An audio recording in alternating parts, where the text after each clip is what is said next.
Hi, அனைவருக்கும் வணக்கம். ஓம் சாய்ராம். ஜெய் ஜெய் சாய்ராம். குருவே சரணம். குரு கடாட்சம். ஆழ்மனம் என்பது அலாவுதீன் அற்புத விளக்கை போன்றது.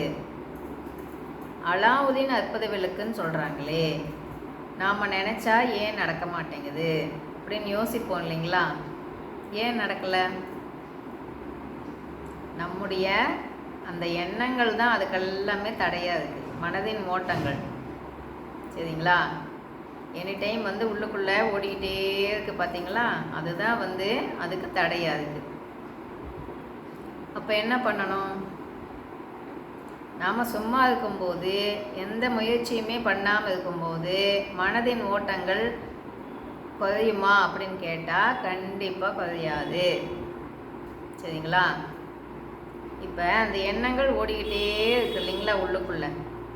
அந்த எண்ணங்களை நாமளாக பிடிச்சி கொண்டு வந்து ஓட்டுறோமா? இல்லையே, அது தானே ஓடிக்கிட்டே இருக்கு இல்லைங்களா? அப்போது எதன் அடிப்படையில் எண்ணங்கள் ஓடுது? அவங்கவுங்க என்ன கர்மவினை வாங்கிட்டு வந்திருக்காங்களோ அதன்படி அந்த நவகிரகங்கள் எண்ணங்களை இப்படி தான் தோணணும், இப்படி தான் செயல்படணும்னு அதையெல்லாம் பண்ணிகிட்டு இருக்கிறது யாருன்னா நவகிரகங்கள், சரிங்களா?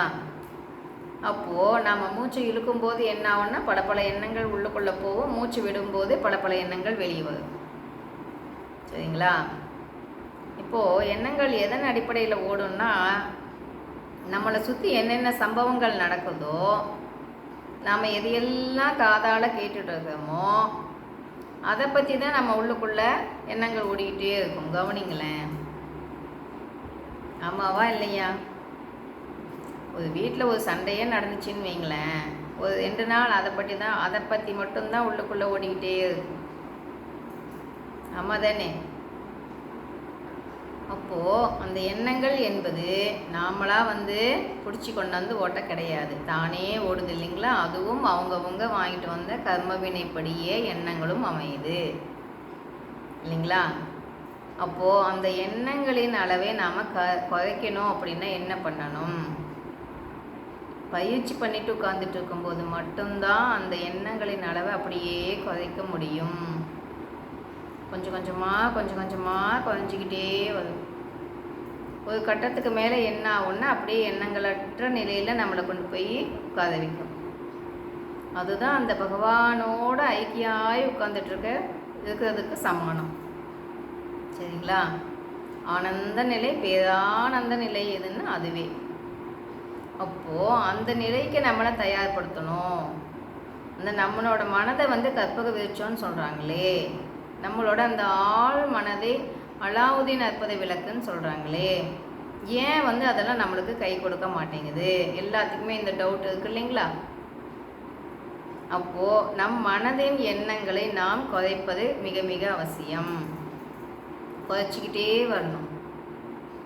எண்ணங்களற்ற நிலையில் நம் மனதை நாம் கையாளும் போது மட்டுமே என்ன ஆகும்னா, நாம் என்ன நினைக்கிறோமோ அது டக்குன்னு அப்போ தான் அது நம்மளுக்கு கை போடும். அப்போது நம்முடைய வெற்றிகளுக்கு எல்லாத்துக்குமே தடையாக இருப்பது எது என்று கேட்டால் நம் மனமே, மனதின் எண்ணங்களே, சரிங்களா? மனதில் ஓடுகின்ற அந்த எண்ணங்களே, அளவற்ற எண்ணங்கள் ஓடிக்கிட்டே இருக்கு இல்லையா? எதையோ நினைக்கும். அப்போது அது எல்லாம் ஃபஸ்ட்டு நாம் நினைக்கிறதெல்லாம் நடக்கணும். அலாவுதீன் அற்புத விளக்கு வேலை செய்யணும். கற்பக விருட்சம் முதல்ல நாம் கேட்டதை எல்லாம் கொடுக்கணும் அப்படின்னா நம்ம என்ன பண்ணணும்? நம்மளுடைய மனதின் ஓட்டத்தை நாம் குறைக்க வேண்டும். அப்படி குறைச்சிட்டு நம்ம கொஞ்சம் கொஞ்சமாக தான் நம்ம குறைக்க முடியும். ஒட்டுக்கா நம்ம குறைக்க முடியாது இல்லையா?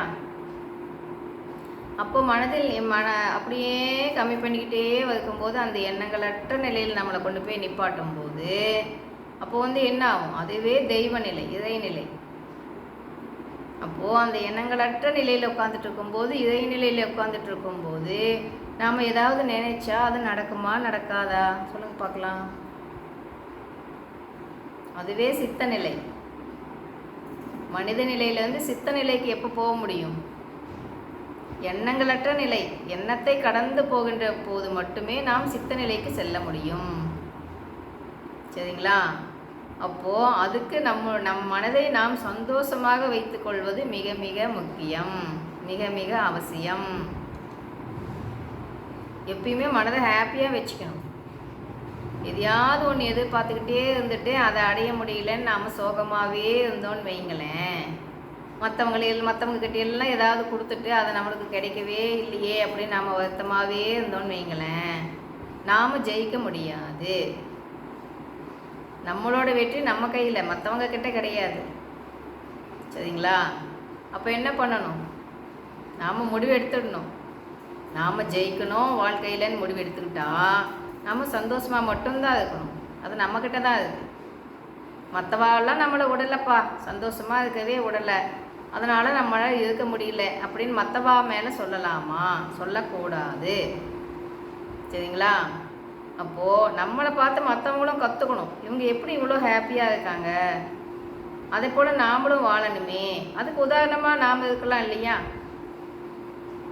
அப்போ என்ன பண்ணலாம்?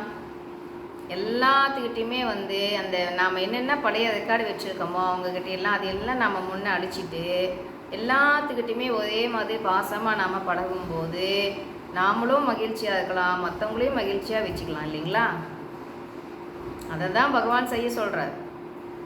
மற்றவா உனக்கு துன்பத்தை கொடுத்துருந்தா கூட பரவாயில்ல, தயவு பண்ணி நீ அவங்கள வாழ்த்து, அவங்களுக்கு அந்த கஷ்டத்தை கொடுக்க வேணாம் பகவானே அப்படின்னு பகவான்கிட்ட வேண்டிக்கோ. அப்படி வேண்டும் போது மட்டும்தான் உனக்கு நன்மைகள் திரும்ப திரும்ப நன்மை உன்னை தேடி வந்துக்கிட்டே இருக்கும் அப்படின்னு சொல்கிறார் பகவான். சரிங்களா? அப்போ என்ன பண்ணலாம்? அதுக்கெல்லாம் நாம் அதை நமக்கு நம் மனதை நாம் தயார்படுத்தணும் இல்லைங்களா? இப்போ பகவான் சொல்கிறதில் என்னென்ன சொல்கிறாரோ அது எல்லாம் நம்ம கடைபிடிச்சிக்கிட்டே வர வேண்டியது மிக மிக அவசியம். அன்பு, கருணை, சரணாகதி, தவம், தானம், புறம் பேசாதிருத்தல், இது சேவை மனப்பான்மை, இது எல்லாமே நாம் பண்ணிக்கிட்டே இருக்கணும். அப்போ தான் உள்ளுக்குள்ளே நாம் பண்ணுற பயிற்சியெல்லாம் தீயாக வேலை செய்யும். மகிழ்ச்சியாக இருக்கிறது ரொம்ப மிக மிக அவசியம். மகிழ்ச்சியாக இருக்கும்போது மட்டும்தான் நம்மளுக்கு நாம் வெற்றி அடைவதற்கான அந்த ரூட்டை எது காமிக்கும்னா நம்மளுடைய மகிழ்ச்சியே. சரிங்களா? அப்போது மனதின் அந்த சந்தோஷன்றது எந்த அளவுக்கு முக்கியம்னு பார்த்தீங்களா? அதுதான் அடுத்த கட்ட வளர்ச்சிக்கு நம்மளை கூட்டிகிட்டு போயிட்டே இருக்கும். அதுதான் நம்ம உடம்பையும் நல்லா ஆரோக்கியமாக வச்சுக்கும். அப்போ ஹாப்பியாக இருக்க வேண்டியது எவ்வளோ முக்கியம் பார்த்தீங்களா? அப்போ நம்ம அப்படி இருக்கலாமா? நாமளும் சந்தோஷமாக இருந்துட்டு நம்மளை சுற்றி இருக்கவங்களையும் நாம் சந்தோஷமாக வச்சுக்கலாமா? பகவான் நமக்கு கொடுத்த வாழ்க்கையை நாம் ரசித்து வாழலாமா? ஒவ்வொரு டைமும் கோல்டன் டைம் போனால் திரும்ப கிடைக்காது இல்லைங்களா?